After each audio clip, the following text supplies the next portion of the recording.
But in terms of politics, there's one thing that nearly every leader agreed on over the weekend, and rightfully so, condemning the Target shootings of two lawmakers. That was our big story this morning. This was of the spouses in Minnesota. Yeah, and the man suspected of those shootings, Vance Bolter, you see him here, is set to appear in court later this afternoon. He was arrested near his farm southwest of Minneapolis overnight, following an intense manhunt that lasted nearly 2 days. The escalation of violence, though far from New York City, has NYPD officials on high alert. Eyewitness News reporter Jaysha Patel live outside police headquarters in Lower Manhattan for us with more. Jaysha?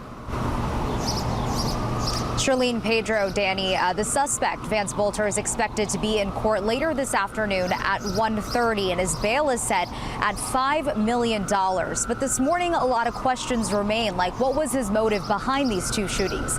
Here's a look at the latest in Minnesota. This morning, we're getting a look at 57-year-old Vance Bolter's mugshot. After nearly 2 days, the manhunt for Bolter ended, and he was arrested near his farm in Green Isle, Minnesota. That's 48 hours that law enforcement involved in a complex and dangerous manhunt. Spent Father's Day away from their families to deliver justice for Melissa and Mark Hortman and their children who spent this Father's Day alone. Police say this was the largest manhunt in Minnesota state history. Bolter is accused of shooting and killing Minnesota State Representative Melissa Hortman and her husband. He's also accused of shooting Democratic State Senator John Hoffman and his wife. Hoffman was shot 9 times, his wife 8. Doctors were able to save them, and they're recovering this morning. Both shootings happened in Champlin and Brooklyn Park, Minnesota on Saturday.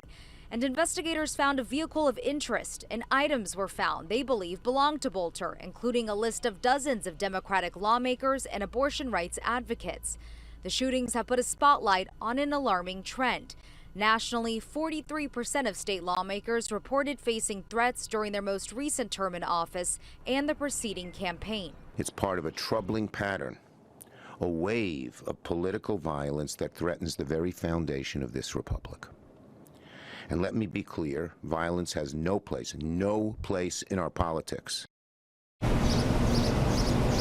And this morning, we're standing outside of NYPD headquarters, and the NYPD says there is no known credible threat here at home in New York, but they are still working with state, local, and federal law enforcement agencies to keep everyone safe here. Live in Lower Manhattan, Jaysha Patel, Channel 7 Eyewitness News.